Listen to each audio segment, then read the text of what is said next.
Bonjour à tous. Donc je fais ma suite de la vidéo sur l'imposture de lumière du divin. Je vais prouver qu'il vénère une idole et que l'Ancienne Alliance et le Nouveau Testament qu'il prétend incompatibles sont compatibles, car Jésus est venu accomplir la loi et non l'abolir. Bon, il y a beaucoup de gens qui ont déjà expliqué. Bon, encore une fois, comme je le prétends, je ne suis pas spécialiste de la Bible, je suis pas religieux, rien du tout. Mais j'ai juste 2-3 petites connaissances de base et je voudrais les partager parce que Lumière du Divin est en train de faire de gros dégâts et d'égarer beaucoup d'âmes parce qu'il se prétend être Élie. Ce qui est très grave parce qu'Élie est un prophète de l'Ancienne Alliance qui dénonce, et que pire encore, un de ses disciples qui s'appelle Tribe Veritas ou Cœur de Vérité, que je n'ai rien contre lui d'ailleurs, a été charmé, envoûté par Lumière du Divin. Il dit que Élie est le Saint-Esprit, c'est faux. Élie n'est pas le Saint-Esprit, tout simplement. Et Élie était un homme de Dieu, un prophète de Dieu. Il était resté le seul prophète de l'Éternel, que ça le plaise ou non, à Lumière du Divin, Yahvé ou Yahweh. Donc face à 450 prophètes de Baal, le démon, le Bélial, et aussi d'autres prophètes d'autres divinités païennes comme le démon Astaroth, connu sous le nom d'Ishtar, le démon Asherah, qui est une autre divinité païenne, qui est un autre type de démon encore, qui s'appelait la Dame de la Mer, la Reine du Ciel, que malheureusement les catholiques vénèrent, ils ne savent pas qui vénère Astaroth, le démon. Alors je vais prouver par A plus B que... Bon, pas par A plus B, c'est un peu prétentieux de ma part, mais je vais prouver juste par un ou deux versets de la Bible que Lumière du Divin dit des bêtises. Alors je vais aller dans Hébreux chapitre 8, parce que Lumière du Divin fait exactement ce que les musulmans font. Il nie la divinité de Jésus-Christ, il nie la Trinité de Jésus-Christ, exactement comme le Coran le fait. Tout en dénonçant, bien entendu, le Coran. Voilà.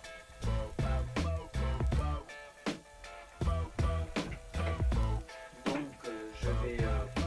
je vais vous prendre Hébreux chapitre 8. C'est un chapitre très...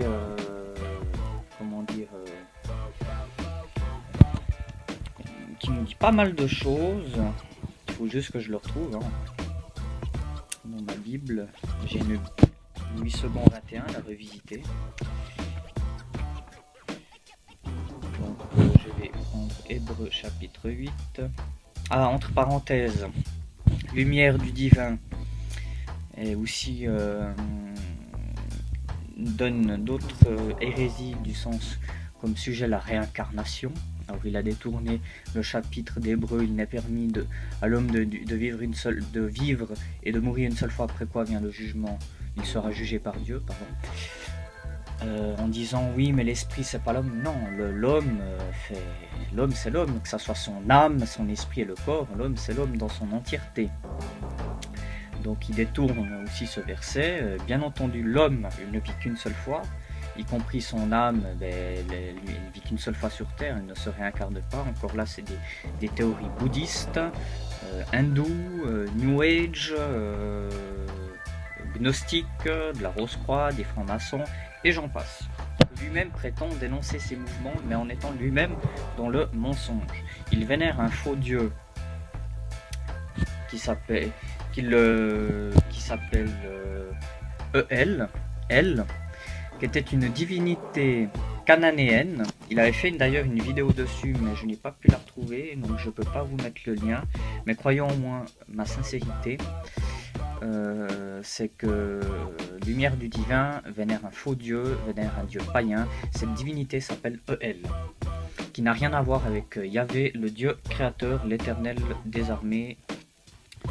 Donc la Sainte Trinité, bien entendu, hein. Dieu le Père, Dieu le Fils, Dieu le Saint-Esprit. Hein, donc la parole de Dieu dans l'Ancien Testament, c'est l'ange de l'Éternel, comme se présentant lui-même comme étant l'Éternel en personne. Dieu le Père, c'est l'Éternel des armées. Et le Saint-Esprit, c'est l'Esprit de vérité, l'Esprit de sanctification et l'Esprit de l'Éternel. Voilà. Et d'ailleurs, il y a aussi des versions où il nomme l'Esprit Saint dans l'Ancien Testament. Donc, et d'ailleurs, il dit lui-même qu'Abraham était un prophète de Dieu. Oui, bah Abraham, dans Genèse,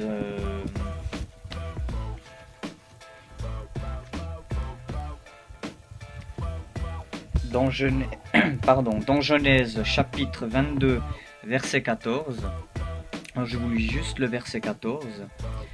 Abraham donna à cet endroit le nom de Yahvé Jiré. C'est pourquoi l'on dit aujourd'hui, à la montagne de l'Éternel, il sera pourvu. Vous pouvez regarder dans le site saintebible.com, c'est un très bon site et on peut même remonter jusqu'à l'hébreu. Moi je connais rien en hébreu, hein, mais au moins sur certains noms, comme les noms de Dieu ou comme ça. Donc Abraham connaissait déjà Yahvé. Voilà, donc l'Éternel.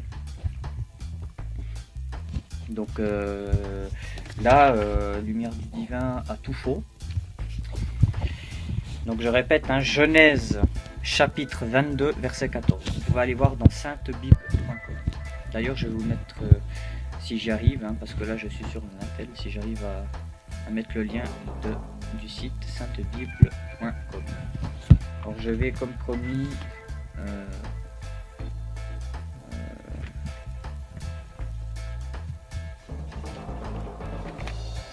trouver hébreu, mais là je suis tombé sur un autre chapitre de Romains, chapitre 4, verset 1er. Le titre est juste, parle de lui-même, exemple de justification par la foi dans l'Ancien Testament. Donc je vais vous lire, hein, je vais être le plus précis possible. Donc je vais lire et je vais vous prouver que Lumière du Divin vénère un faux Dieu. Qui dit, voilà, El c'est le père de Baal, voilà, donc en effet, Bélial est bel et bien le fils de Satan.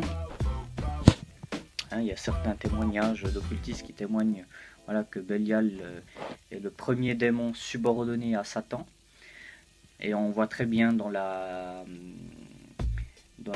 mythologie phénicienne et cananéenne, peuple condamné par la Sainte Bible, entre parenthèses, qu'ils ont un Dieu suprême, entre guillemets bien sûr, qu'il s'appelle El, et qui avait pour femme Asherah, cette fausse déesse, aussi les gnostiques vénèrent comme étant la Sophia, la sagesse, la fausse sagesse, hein, Lucifer.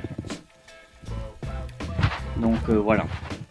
Donc Lumière du Divin, encore une fois, vénère un faux Dieu. Le paganisme se met dans le christianisme, dans la saine doctrine. Exactement pour Zulula. La même chose pour Zulula, qui dit le Loba, le dieu, soi-disant ce démon qui s'appelle Loba, qui était un titre des rois béninois. Hein, c'était des droits divins comme on retrouvait chez Louis XIV, la monarchie, avec les droits divins, tout ça avec les monarchies occidentales.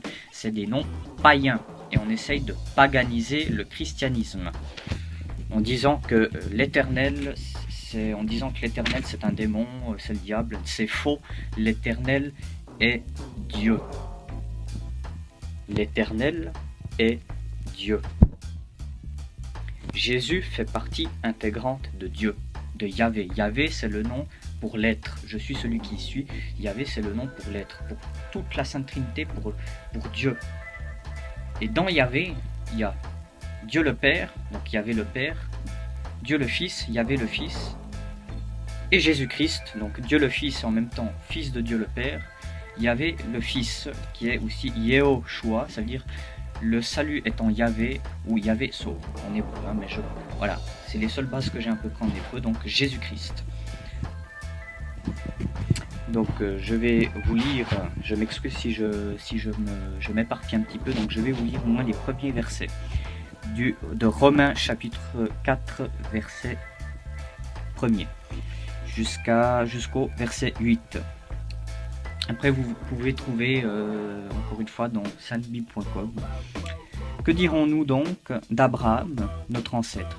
Qu'a-t-il obtenu par ses propres efforts? Si Abraham a été considéré comme juste sur la base de ses œuvres, il a de quoi se montrer fier, mais non devant Dieu. En effet, que dit l'Écriture? Abraham a eu confiance en Dieu et cela lui a été compté comme justice. Or, si quelqu'un accomplit quelque chose, le salaire est porté à son compte, non comme une grâce, mais comme un dû. Par contre, si quelqu'un ne fait rien, mais croit en celui qui déclare juste l'impie, sa foi lui est comptée comme justice.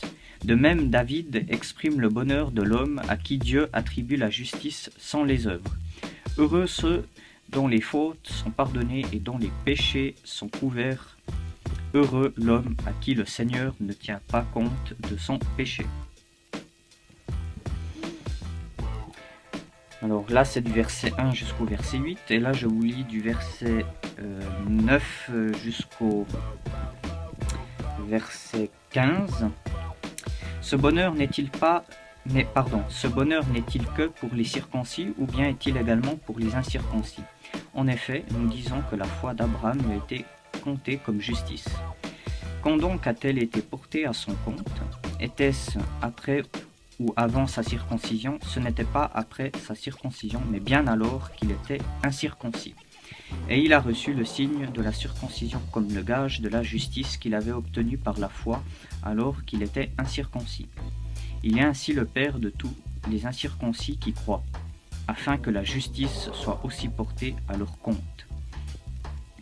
Il est aussi le Père des circoncis qui ne se contentent pas d'être circoncis, mais qui marchent aussi sur les traces de la foi de notre ancêtre Abraham, quand il était encore incirconcis. En effet, ce n'est pas par la loi que la promesse de recevoir le monde en héritage a été faite à Abraham, ou sa descendance, mais c'est par la justice de la foi, car si l'on devient héritier par la loi, la foi est dépourvue de sens et la promesse sans effet. En effet, la loi produit la colère de Dieu, puisque là où il n'y a pas de loi, il n'y a pas non plus de transgression.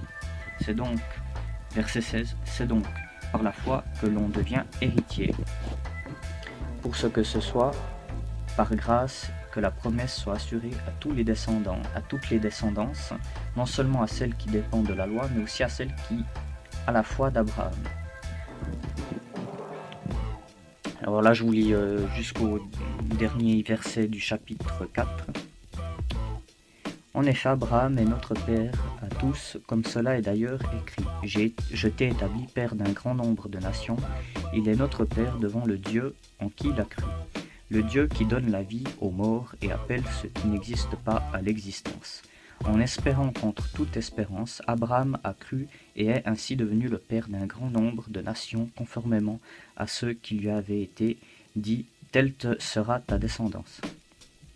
Sans faiblir dans la foi, il n'a pas considéré que son corps était déjà usé, puisqu'il avait près de 100 ans, ni que Sarah n'était plus en état d'avoir des enfants. Verset 20.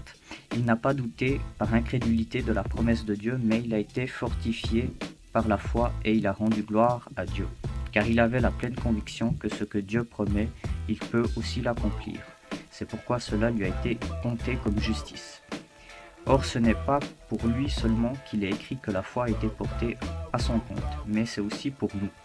Elle sera portée à notre compte puisque nous croyons en celui qui a ressuscité Jésus notre Seigneur, lui qui a été donné à cause de nos fautes et qui est ressuscité à cause de notre justification. Voilà, j'ai lu tout le chapitre 4 de Romains du Nouveau Testament. Donc là, on voit bien les parallèles du Nouveau Testament et de l'Ancienne Alliance. Et là, on voit bien aussi que les chrétiens pro-juifs, pro-Israël, se trompe aussi, car ce n'est plus d'être juif le salut, il n'y a ni juif ni grec, comme le disait l'apôtre Paul. Dieu est le Père de tous.